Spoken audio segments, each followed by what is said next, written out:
Ek groet vanmôre iedereen elk van die Jesus se wonderlike en verhoogde naam. Ek groet ook almal wat op sosiale media nou en later inskakel. My gebed bly steeds dat die Here ons sal aanraak vandag, soos net hy kan. Wat so belangrik is vir ons, is om ons harte voor God oop te maak. Is om vir elkeen van ons om vandag op te staan en te sê, Here, hier is ek. Kom praat met my.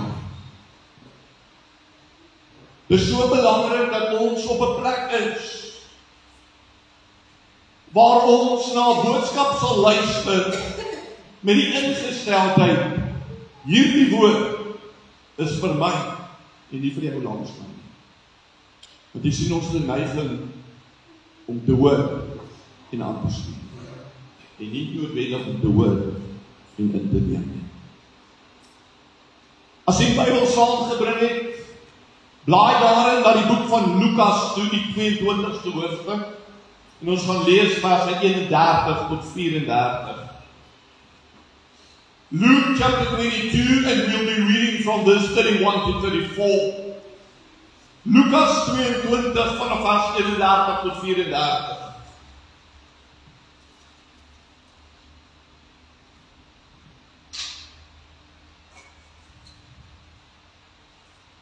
Lukas 22 vanaf vers 31.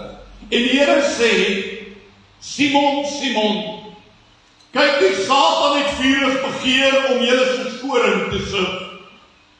Maar ek het vir jou gebid dat jou geloof nie ophou nie. En as jy eendag bekeerd is, moet jy jou broeders versterk. En hy het vir hom gesê, Here, ek is gereed om saam met u, selfs in die gevangenis en in die dood te gaan. Maar hy antwoord, ek sê vir jou, Petrus, die haan sal vannaand nie kraai, voordat jy 3 maal geloof het, dat jy my ken. Kom ons maak ons oop, Here, baie dankie vir die woord. Will you come and bless your word in our hearts, Lord? Here, ons help om nie net vandag te hoor nie, maar om te ontvang. Om nie net vandag toe te kyk nie, maar aan te sit aan die tafel vir ons voorberei. Lord, to truly share and make it our own, and to allow you by your Spirit to make your word come alive also in us. I pray that you will bless us as you please. En Here, dat u ons sal vernuwe deur die krag van u Gees. Will you come, Lord, and fall afresh upon us? Here, sal u ons kom vul met u soete Heilige Gees en met vuur, sodat ons disippels vir u kan wees, soos u dit wil hê. Rus ons van nou toe vandag, is my gebed in Jesus se naam. Amen. Teksvers is opgeteken in vers 32 van hierdie gedeelte, Lukas 22 vers 32, Luke 22 verse 32, the text for meditation. Maar ek het vir jou gebid, dat jou geloof nie ophou nie. En as jy eendag bekeerd is, moet jy jou broeders versterk. But I have prayed, especially for you, Peter, that your faith and confidence in me may not fail. And you, what you have turned back again to me, strengthen and support your brothers in the faith.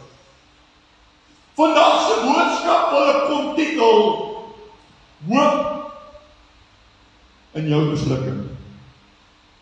Hoop in jou mislukking. Hope in your failures. Waar staan ieder en elkeen van ons in ons lewens met die Here.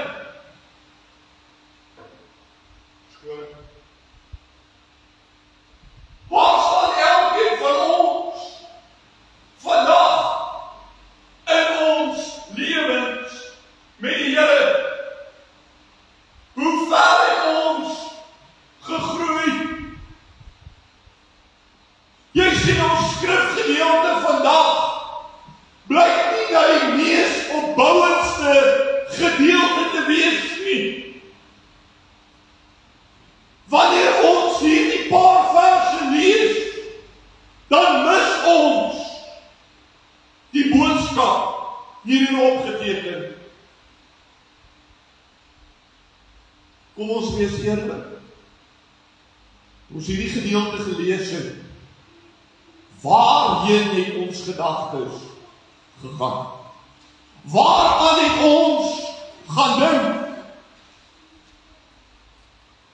Many thought and even remembered the time when Peter denied the Lord Jesus 3 times. When we read this portion of Scripture, we think about the time when Peter, denied the Lord. After all this, what Jesus, or where Jesus warned him, in our scriptural reading, he still went on to fail him, to deny him.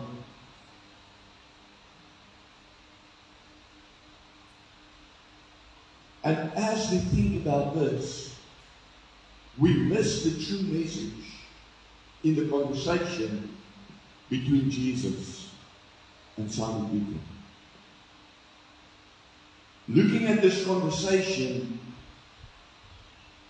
there is more for us to pay attention to, because there is hope in our failures. These few verses confirms that there is hope in our failures. None of us and no other person except for Jesus are able to say that I do not know what failure feels like. Immers in die lewe het ons almal misluk.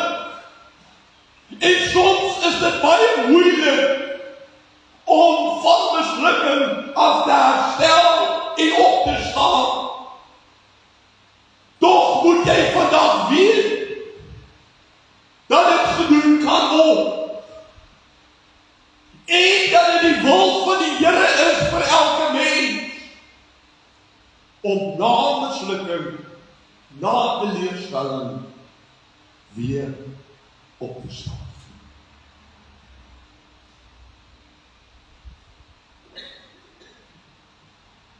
Met wie praat die Here Jesus in hierdie gedeelte wat ons gelees het? Ons almal is dit baie eens. Ons almal sê saam dat die Here Jesus met Petrus in gesprek is, een van die 12.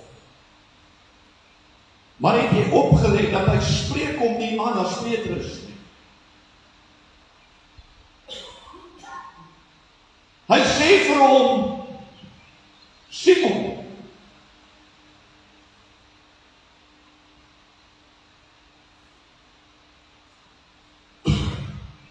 en die Here sê, Simon, Simon. Hy praat met hom as Simon. Jy sien in die begin,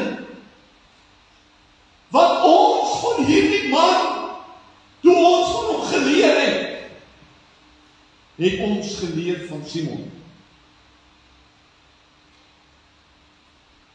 Toe die Here die 12 geroep het, en jy kan gaan kyk, Matteus, Markus, dan verwys die skrif na, en Simon en sy broer Andreas was daar.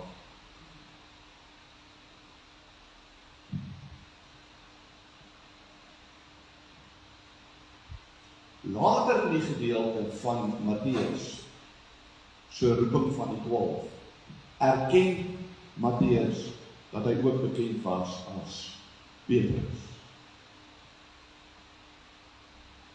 But I want to put it a little bit different this morning, and I want you to bear with me if I do this. When Jesus called him, Jesus called Simon. But when Jesus transformed him, he looked at Peter. Just consider this for a moment. You see, God called us. He calls us and He says to us, come as you are. But He never said, stay as you are. He never said, when you come to me, you will be who you are. Come as you are and stay as you are. He changes us to be like Him. He calls us to change us to be like Him. When He called in the 12 disciples, He started to build into them His character. He wanted them not to merely represent Him, but to be like Him and do as He did. For this very reason, Paul also said in the very well-known scripture of Romans 12 verse 2, be not conformed to this world, but be transformed by the renewing of your mind, so that you may be able to prove what God's will is. So Jesus roept Simon om te volg. Langs die pad van volg het Simon gegroei en hy verander tot so 'n punt dat wanneer ons in Matteus 16 lees, het die Here Jesus sy disippels gevra, wie sê julle is ek? En die skrif sê, en Simon Petrus sê vir hom, hier is die Christus.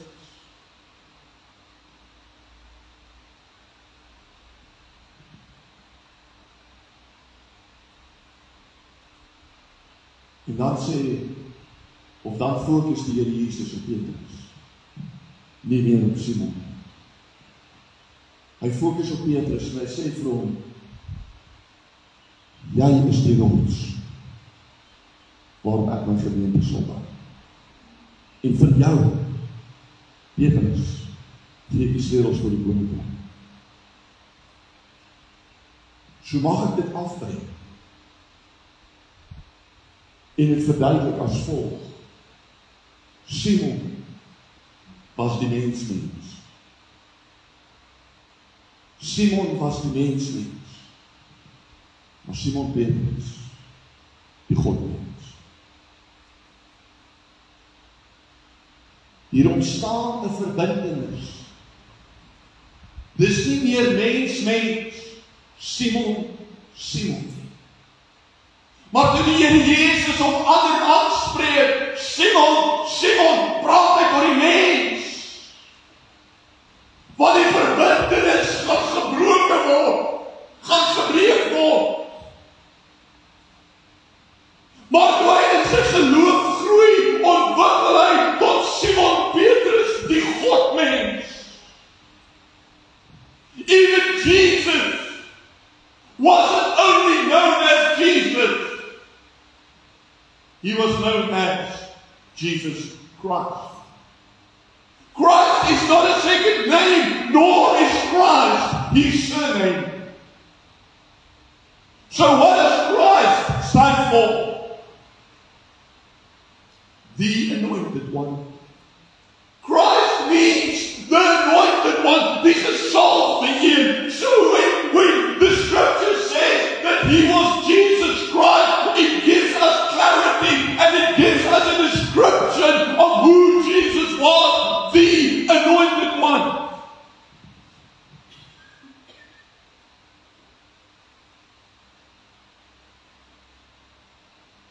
And so should you and I also be. But at times, we act in our man, not in our God-man. We act in our human nature, in our flesh, as Simon did. And other times, there's a connection. There's a connection that takes place. He's paid up. And then he becomes Simon Peter. En dit wil ek vanmôre met jou deel rondom Simon Petrus. Is net iets om te oorweeg.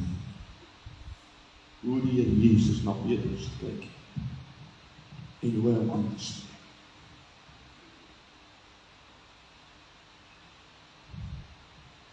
In Lukas 22 sien Petrus homself sterk in geloof.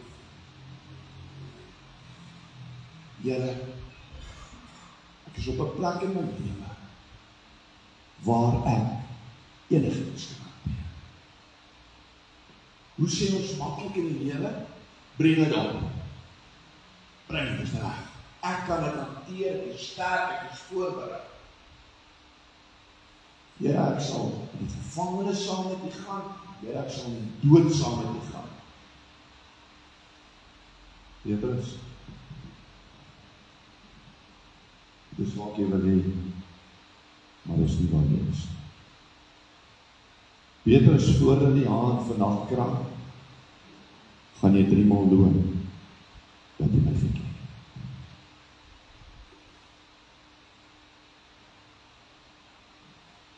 En hoewel die Here Jesus vir Petrus in hierdie gedeelte waarsku, wil hy dit nie hoor.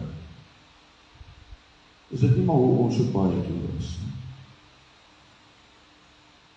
Is ons nie maar ook baie keer op die plek waar ons boodskappe en waarskuwings wat uitgaan hoor, en dit dan nou maar aanpas, jy weet, dit laat verbygaan, want dis nie vir my bedoel nie.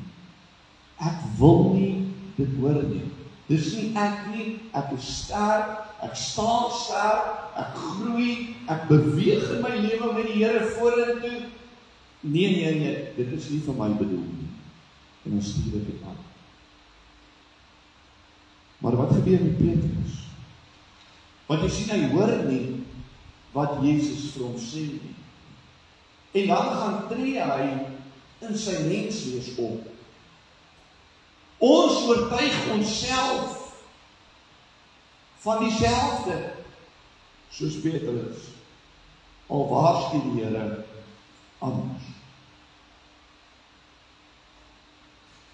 And just a few moments later, after Jesus warned him, Jesus, and I want you to take note, you can go and read the following verses and portions of scripture in Luke 22. When Peter argued with the Lord, Jesus did not rebuke him. Hy het hom nie gaan slag sien nie. Hy het nie vir hom gesê, man, luister wat ek vir jou sê nie. Hy het nie begin vir hom gesê, luister. En toe Petrus nie hoor nie, en optree in sy menswees. What happened a few minutes later? They went to the garden of Gethsemane to pray. And there Jesus had to turn back to Peter twice to ask him, so weren't you able to watch with me?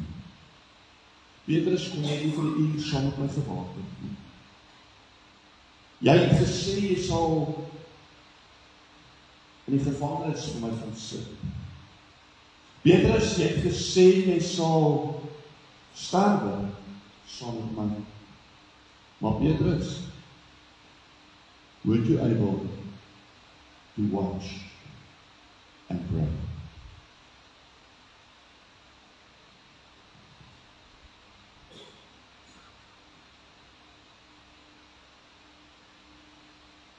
Peter didn't pay attention. very much like many of us, and then we miss what we actually read. You see, like we missed what we read this morning because we were thinking about the time Peter denied the Lord. We also missed what God says about us. And Peter missed.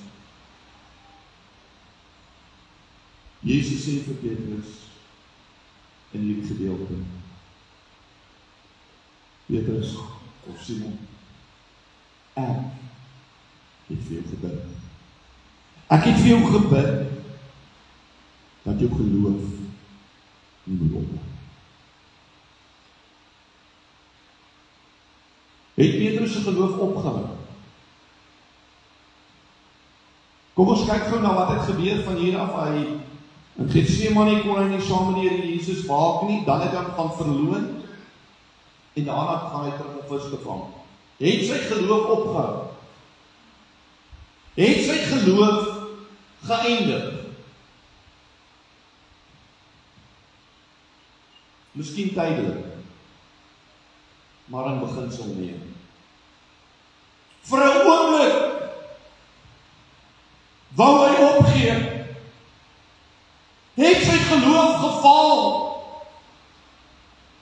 Did Peter's faith failing in this moment? En baie van ons se oë ja. Want Petrus ervaar een van die grootste teleurstellings van sy lewe. By die derde maal wat hy gesê het, ek ken hom nie. En die hand gekraai, en toe die hand kraai, toe kyk in Jesus vas. En toe hy vol in die oog kyk, het hy onthou wat die waarskuwing was. En die Bybel sê dat hy bitterlik geween en hy het uitgehardloop. Hy sê die grootste teleurstelling van sy lewe, dit lyk asof sy geloof hom gefaal en hom versaak het. Tot so mate dat hy vir sy mededisippels sê, ek gaan visvang. Doesn't matter that he turned to go fishing, that he went out to go fish. Once again, we do not think much of it, but remember where was Peter when Jesus called him the first time. He was fishing. So what did he say? I'm turning back. This life isn't for me. I failed my Lord. How can I go on and how can I carry on after I've made such a mess?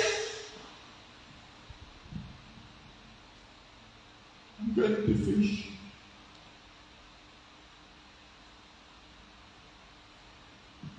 Toch wil ek dit beskryf soos iemand anders dit beskryf het. Petrus se geloof het nie geval nie. Petrus se geloof was afgebreek sodat dit weer opgebou kon word. Peter's faith didn't fail. It was broken down so that it could be built up again. But Lord, why do you allow this? Why do you do this? For you see, at times, our faith isn't set in the Lord. We became so comfortable and complacent in our lives that we start to trust in our own abilities than to realize that we came this far because of what the Lord did in our lives. So this human nature had to be broken down. Peter's faith did not fail. It was merely broken down for a temporal moment so that it could be built up again.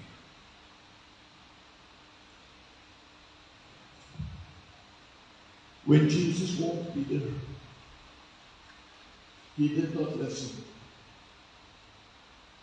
In fact, he argued with the Lord instead. And then he went back to an old life. And as he turned back to that life, he forgot what Jesus told him. You see, Jesus did not only tell him that he prayed for him, he added something to it. He said to him, once you turn back again, strengthen your brothers. You are able to rise. There is hope in your failures. You can turn back again. I will never show you the door. Maar ek sal jou ontvang. Jy kan weer opstaan. Alles, Petrus, is nie verlore nie. Jy hoef nie op te gee nie. Daar is hoop in jou teleurstellings. En miskien sit jy vanmôre hier, miskien luister jy op sosiale media en jy hoor die woord en jy sit in 'n plek van jou lewe waar jy voel ek het teleurgestel en ek kan nie meer aangaan nie, ek weet nie hoe nie. Dan wil ek vanmôre kom om vir jou te sê, alles is nie verlore nie. Jy hoef nie op te gee nie. Daar is hoop in jou teleurstellings. Staan op. Petrus, staan op en verstaan jou broeders. Ja, dit kos 'n terugdraai, dit kos opnuut 'n vernuwing van jou gedagtes, Petrus, maar jy is in staat. Want jy hoef nie te funksioneer in die mens nie. Jy hoef nie te lewe as Simon nie. Jy kan opstaan as Simon Petrus. Sien wat Petrus dit dan gaan doen. Hoewel dit vir hom moeilik was om op te staan. Jy sien en daar die opstaan.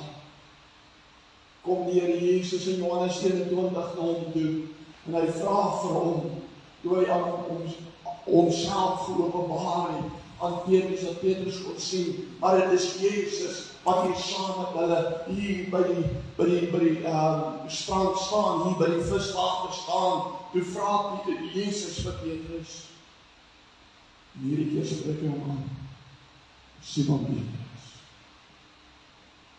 Hy sê hierdie keer vir hom, Simon. There is hope. You can rise. You can start again. You need to give up. And he calls him out, Simon Peter, do you love me?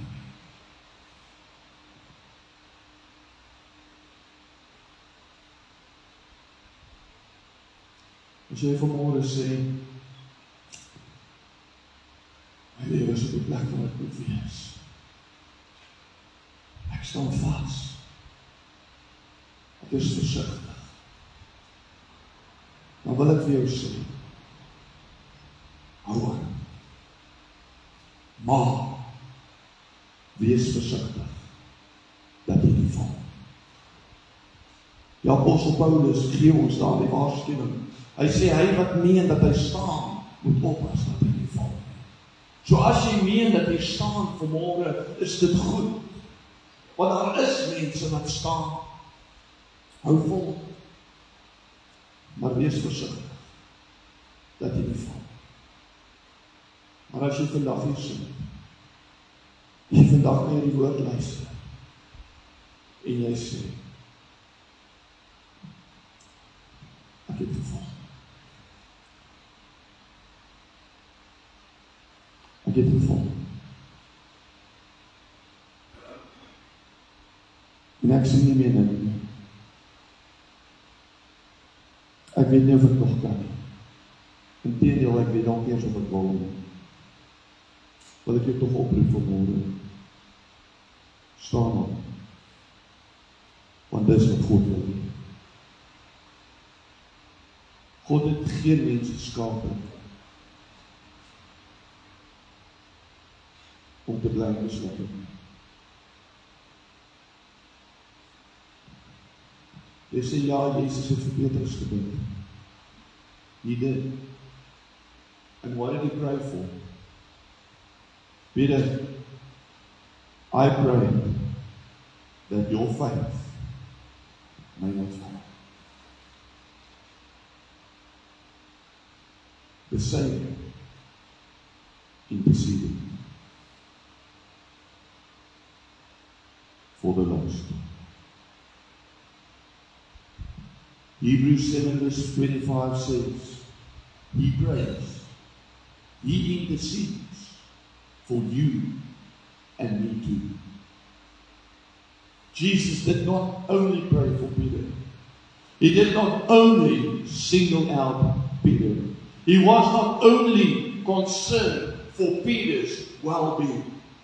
There was another 11, and there was a will. And there is today still one.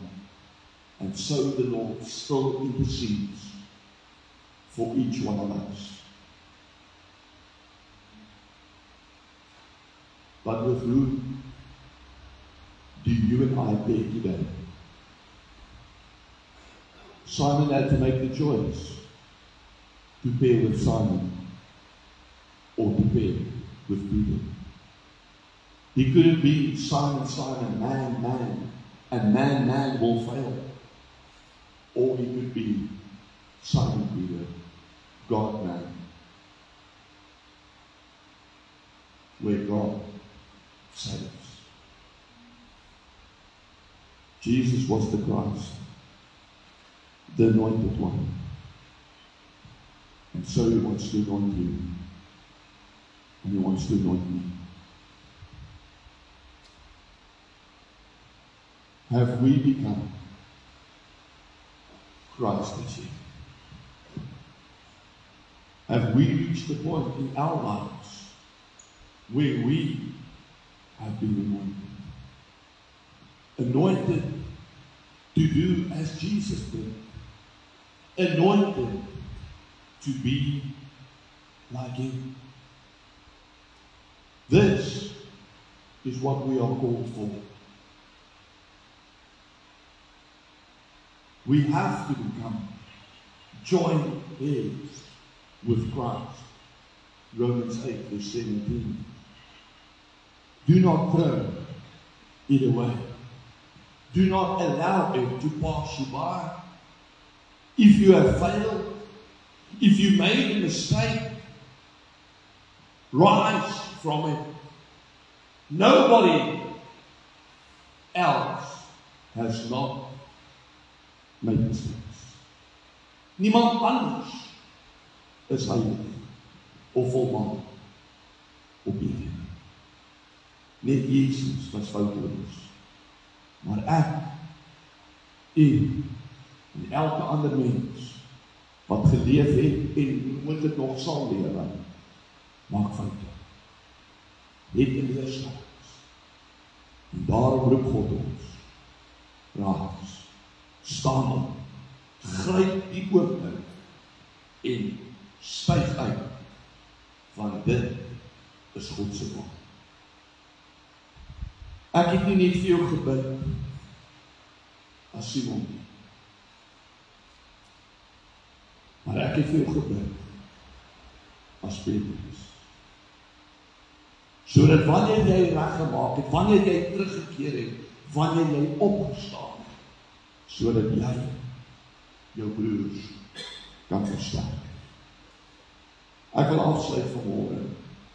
En ek wil vir u kom sê, daar is hoop in mislukking.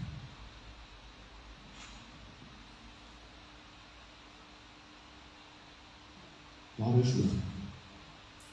Begin weer leef. Tree op. Nie in jou mens, maar tree op in jou Godmens. Dan kan hy alles doen en alles vermag. Jy sê hoe Paulus het gesê, ek is alles ontslaan. Deur Christus wat my liefhet. Ek kan, want daar's hoop in my mislukking.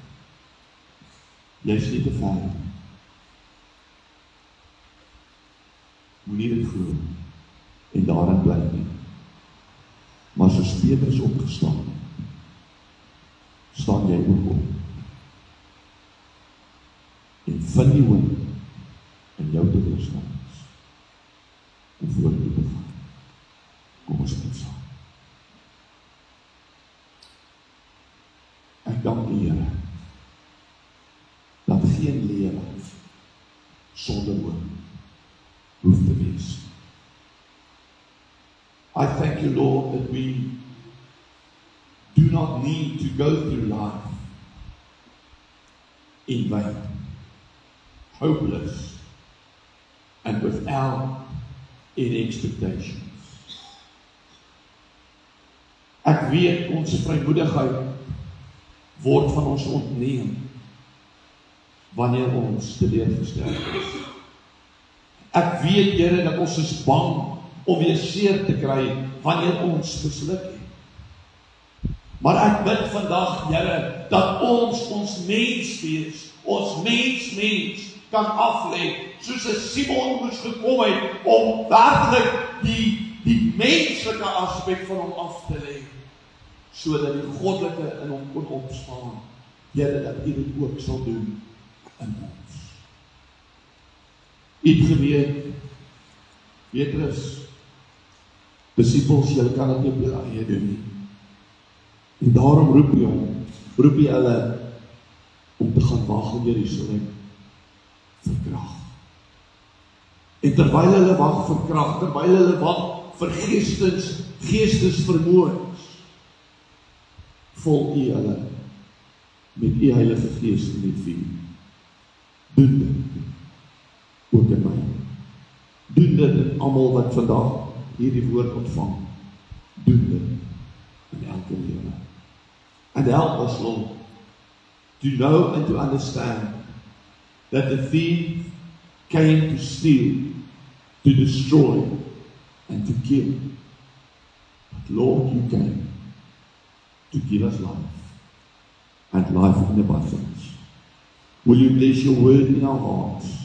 Will you help us to meditate upon it, to truly think about it, to truly consider it, and to, Lord, allow it to transform our thinking, renew our thinking, so that we may prove what your will in us, through us, and for each one of us is. Ek bid dit in hierdie oomblikke in Jesus se wonderlike naam en ek dank U daarvoor.